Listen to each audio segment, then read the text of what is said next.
राधे राधे दोस्तों, कैसे हो आप सब। आई होप आप सभी बहुत ही ज़्यादा अच्छे होंगे। तो मैं आर के कुशवाहा आपको अपने चैनल में बहुत ज़्यादा स्वागत करती हूँ।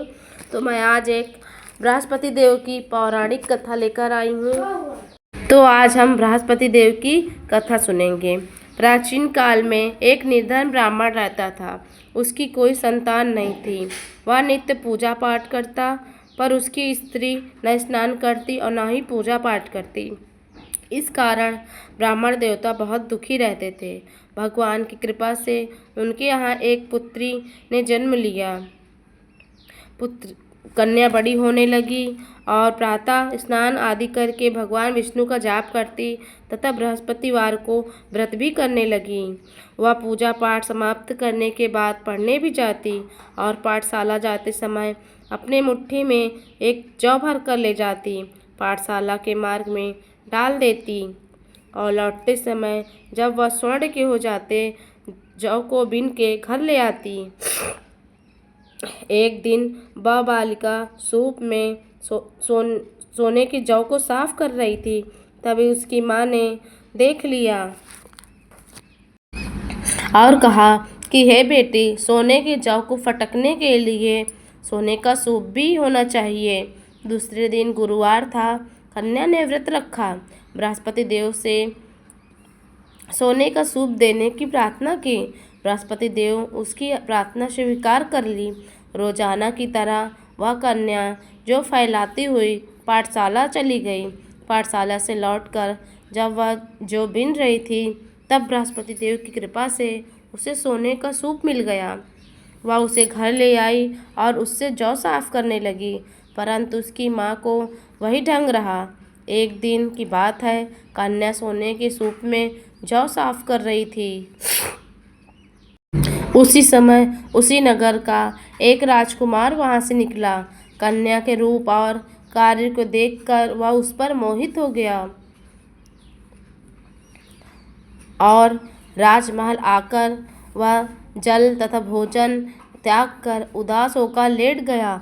राजा को जब यह राजकुमार के द्वारा अन्य जल त्यागने का समाचार ज्ञात हुआ, तो वह अपने मंत्रियों के साथ अपने पुत्र के पास गया और इसका कारण पूछा। तब राजकुमार ने उस लड़की का पता भी बता दिया और उस लड़की के बारे में ही बताया। फिर राजा ने अपने मंत्री को उस लड़की के घर भेजा। मंत्री उस लड़की के घर गया और मंत्री ने ब्राह्मण से राजा की ओर से निवेदन किया और कुछ ही दिन बाद जब ब्राह्मण की बेटी का विवाह राजकुमार के साथ हो गया। कन्या के घर से जाते ही ब्राह्मण के घर में पहले की तरह गरीबी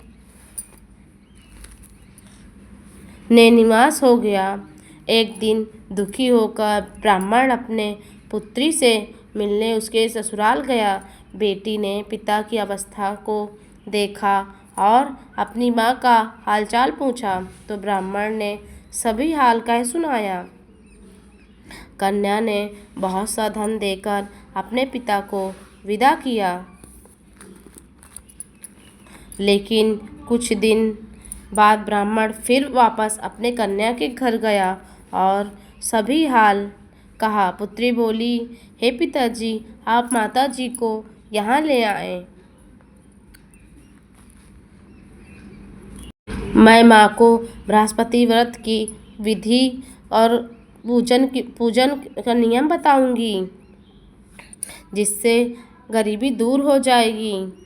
आप लोगों को ब्राह्मण फिर घर गया और अपनी पत्नी से सारा समाचार कह सुनाया। इस बार वह अपनी पत्नी के साथ आया। राजमहल गए तो पुत्री ने अपनी माँ को समझाने लगी कि हे माँ, तुम प्रातःकाल उठकर स्नान आदि करके भगवान विष्णु का पूजन करो, तब सब दरिद्रता दूर हो जाएगी। परंतु उसकी माँ ने उसकी एक भी बात नहीं मानी और वह प्रातःकाल अपनी पुत्री के बचे हुए जूठे भोजन को खा लेती। एक दिन उसकी पुत्री को बहुत गुस्सा आया। उसने अपनी माँ को एक बार कोठरी में बंद कर दिया और अगले दिन प्रातःकाल स्नान आदि कराकर पूजा पाठ कराया तो उसकी माँ की बुद्धि ठीक हो गई। इसके बाद वह रोज नियम से पूजा पाठ करने लगी और प्रत्येक बृहस्पतिवार को व्रत करने लगी। व्रत के प्रभाव से वह मृत्यु